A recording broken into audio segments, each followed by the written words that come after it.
Assalamualaikum warahmatullahi wabarakatuh. Bagaimana kabarnya hari ini, adik-adikku sekalian? Jadi hari ini kita akan belajar mengenai bentuk molekul sederhana.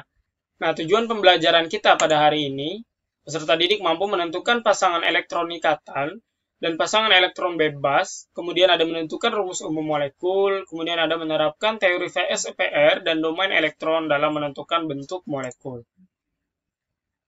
Nah, sebelum kita memasuki pembelajaran untuk menentukan bentuk molekul, kita akan mengingat terlebih dahulu apa itu molekul. Nah, kalau kita mengetahuinya, jadi molekul itu adalah kumpulan dua atom atau bahkan lebih yang ada di dalam suatu susunan tertentu dan terikat oleh ikatan kimia. Molekul tersebut akan membentuk suatu susunan ruang-ruang atom yang dikenal dengan geometri molekul. Nah, lalu bentuk geometri molekul itu dipengaruhi oleh tiga hal. Yang pertama ada PEI atau pasangan elektron ikatan, kemudian ada PEB atau pasangan elektron bebas, kemudian ada bilangan koordinasi. Nah, bagaimana cara kita menentukan PEI dan PEB? Itu ada terdapat dalam teori VSEPR dan domain elektron. Kita akan masuk ke teori VSEPR. Kalau dalam bahasa Indonesianya biasanya disebut pasangan-pasangan elektron pada kulit valensi atom pusat. Nah, teori ini menyatakan bahwa atom pusat suatu molekul memiliki bilangan koordinasi yang harganya ditentukan oleh jumlah pasangan elektron ikatan dan pasangan elektron bebas pada valensi atom tersebut. Kemudian berada pada posisi tertentu agar tolakannya minimal. Kemudian kekuatan tolakan antara pasangan elektron bebas dengan pasangan elektron bebas akan lebih besar dari pasangan elektron bebas dengan pasangan elektron ikatan, kemudian akan lebih besar juga dari pasangan elektron ikatan dengan pasangan elektron ikatan. Dan kemudian, pasangan elektron ikatan memerlukan ruang lebih besar dibanding pasangan elektron ikatan tunggal. Nah, lalu apa fungsi VSEPR?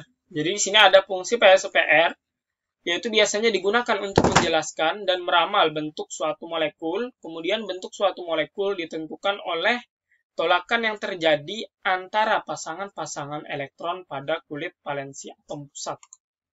Kemudian biasanya di dalam teori VSEPR ini banyak menggunakan istilah. Di sini ada beberapa istilah. Yang pertama ada PEB, atau yang kita tahu pasangan elektron bebas, kemudian ada namanya PEI, pasangan elektron ikatan, kemudian ada ETB atau elektron tak berpasangan, kemudian atom pusat, kemudian ada bilangan koordinasi yaitu penjumlahan antara PEB dengan PEI. Kemudian ada beberapa langkah untuk kita dapat menentukan bentuk molekul. Jadi yang pertama itu kita harus menentukan atom pusat, kemudian menentukan bilangan koordinasi atom pusat. Di sini penjumlahan antara PEI ditambah dengan PEB pada kulit valensi atom, kemudian ada menuliskan kerangka molekul dan menempatkan PEB atom pusat bila ada, kemudian meramalkan rumus umum molekul. Nah, rumus umumnya seperti apa? Di sini ada tertulis AXM PN. Jadi A itu apa? A itu atom pusat, kemudian X itu substituen. Substituen itu selain atom pusat. Kemudian M itu jumlah substituen. Kemudian ada E itu adalah PEB atau pasangan elektron bebas atom pusat. Kemudian ada N, jumlah dari PEB atom pusat.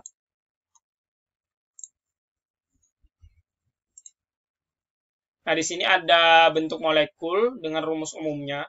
Jika AX2, maka bentuk molekulnya linear. Kemudian jika AX3, maka trigonal datar. Kemudian jika AX2E, maka trigonal bentuk V. Kemudian AX4E tetrahedral atau tetrahedron, dan berikutnya. Nah, di sini kita akan memasuki contoh pertama. Contoh pertama misalkan yang di sini Bapak contohkan yaitu HCl atau asam klorida. Kita mengetahui Cl itu memiliki elektron valensi 7 karena berada pada golongan 7A. Kemudian ada hidrogen itu memiliki elektron valensi 1 karena berada pada golongan 1A. Jika kita gambarkan di sini HCl, maka Cl memiliki 7 elektron valensi dan hidrogen memiliki 1 elektron valensi. Nah, di sini yang sebagai atom pusat itu Cl karena valensi yang lebih banyak. Nah, di sini Cl lebih banyak memiliki elektron valensi, makanya menjadi atom pusat. kemudian berikatan dengan hidrogen. Nah, di sini harus membentuk 8 elektron atau aturan oktet. Jadi untuk kestabilan harus membentuk 8 elektron pada atom pusat. Nah, lalu di sini ada PEI-nya. PEI itu adalah pasangan elektron ikatan. Jadi pasangan elektron ikatan di sini antara H dengan Cl. H dengan Cl berarti PEI-nya jumlahnya sama dengan 1. Kemudian pasangan elektron bebasnya ada 3. Nah, di sini satu pasang itu berisi 2 elektron. Jadinya ada 1 pasang, 2 pasang, 3 pasang. Maka pasangan elektron ikatannya sama dengan 1, kemudian pasangan elektron bebas sama dengan 3. Maka PEB sama dengan 3, PEI sama dengan 1, maka rumus molekul menjadi AXE3. A itu atom pusat, X itu adalah pasangan elektron ikatan, karena di sini jumlahnya 1, maka tidak dituliskan 1. Kemudian ada jumlah elektron bebasnya sebanyak 3, maka rumusnya AX3. Nah, AX3 ini apa? Tadi berdasarkan tabel yang diberikan, maka bentuknya adalah linear. Kemudian contoh berikutnya, kita memasuki contoh berikutnya yaitu H2O atau rumus umum, rumus molekul dari air. Nah, di sini kita mendapatkan sebuah struktur Lewis. Nah, kita lihat di sini, oksigen memiliki elektron valensi 6, kemudian jumlah unsurnya lebih sedikit daripada H. H-nya 2, O-nya 1, berarti yang akan menjadi atom pusat adalah oksigen. Nah, oksigen. Lalu, garis ini menunjukkan ada 2 elektron yang berpasangan.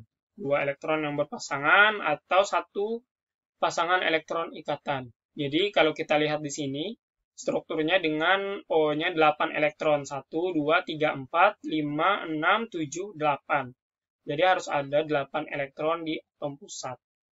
Nah, 1 berarti ada di sini 1 pasangan elektron bebas, 2 pasangan elektron bebas. Kemudian ada di sini pasangan elektron ikatan 1, kemudian di sini ada 1 berarti 2. Maka pasangan elektron bebasnya 2, pasangan elektron ikatannya 2, maka rumus molekulnya menjadi AX2E2. A atom pusat, X itu adalah pasangan elektron ikatannya sebanyak 2, kemudian pasangan elektron bebasnya sebanyak 2. Maka bentuk molekul adalah bentuk V sesuai dengan tabel yang sebelumnya diberikan. AX2E2 adalah bentuk V. Kemudian kita memasuki contoh berikutnya. Contoh berikutnya yang kita ambil adalah hidrogen. Selanjutnya kita akan memasuki contoh berikutnya. Yang kita ambil adalah asam nitrit atau HNO2. Nah, di sini yang sebagai atom pusat kita ketahui adalah elektron valensi dari nitrogen adalah 5. Kemudian jumlah unsur yang lebih sedikit antara yang ada ini adalah nitrogen. Dari oksigennya 2, hidrogennya 1, nitrogennya 1. Jadi nitrogennya yang kita ambil sebagai atom pusat karena jumlahnya paling sedikit dan elektron valensinya paling banyak. Nah, di sini N-nya di tengah dengan 5 elektron valensi yang berwarna hitam. 5 yang berwarna hitam, kemudian ada oksigen. Oksigen ini elektron valensinya ada 6. 1, 2, 3, 4, 5, 6. Kemudian ada hidrogen, ada 1 karena terletak di golongan 1A. Nah, di dalam N ini terdapat 8 elektron. 1, 2, 3, 4, 5, 6, 7, 8. Jadi, harus memenuhi aturan oktet. Lalu, berapa pasang PEB? Jadi, PEB-nya tidak ada, 0. Karena di sini tidak memiliki elektron bebas atau elektron yang tidak berpasangan dengan tituen-nya. Nah, tidak ada elektron bebasnya, tidak ada, dengan pasangan elektron ikatannya sebanyak 3. 1 yang rangkap 2, 2 yang rangkap 1. Jadi, 2 ditambah 1 sama dengan 3. Maka rumus umum molekulnya adalah AX3. A itu atom pusat, X itu adalah substituen atau pasangan elektron ikatannya sebanyak 3. Maka bentuk molekul dari HNO2 adalah trigonal datar sesuai dengan tabel tersebut.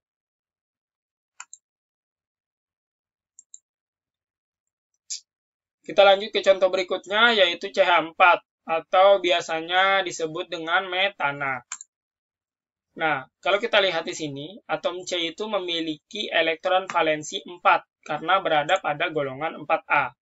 Kemudian atom pusatnya C, karena jumlahnya lebih sedikit daripada atom H, C-nya berada di tengah, kemudian ada 4 elektron dari C dan 1 elektron dari H. Kebetulan ini warnanya sama. Kemudian, jika kita ketahui berarti pasangan elektron bebas di sini tidak ada, karena semuanya berikatan dengan hidrogen. Pasangan elektron ikatannya ada 4, maka rumus umum molekul sama dengan AX4. Jika AX4 apa bentuknya? Yaitu tetrahedron atau tetrahedral. Selanjutnya kita ke contoh CO2. Jadi CO2 di sini atom pusatnya adalah C karena jumlahnya lebih sedikit dari O. Di sini kan O-nya 2.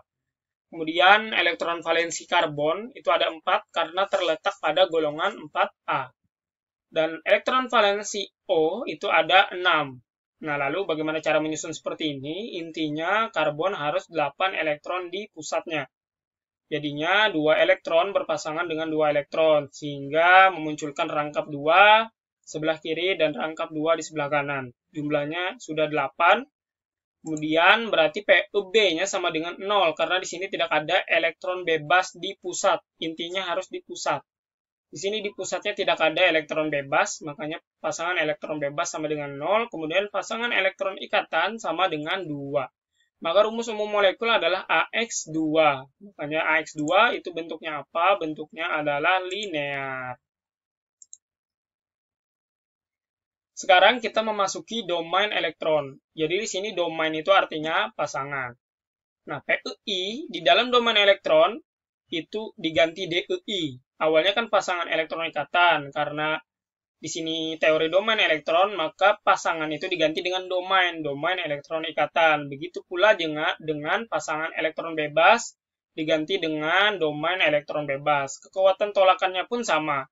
DEB dengan DEB lebih dari DEB dengan DEI, lebih dari DEI dengan DEI. Jadi kesimpulannya teori domain elektron sama dengan teori VSEPR, tapi di sini menggunakan penggunaan kata domain, sedangkan di VSEPR menggunakan pasangan. Jadi itu saja yang dapat Bapak sampaikan. Terima kasih banyak perhatiannya, semoga bermanfaat kepada adik-adik semua. Tetap semangat dan jaga kesehatan. Wassalamualaikum warahmatullahi wabarakatuh.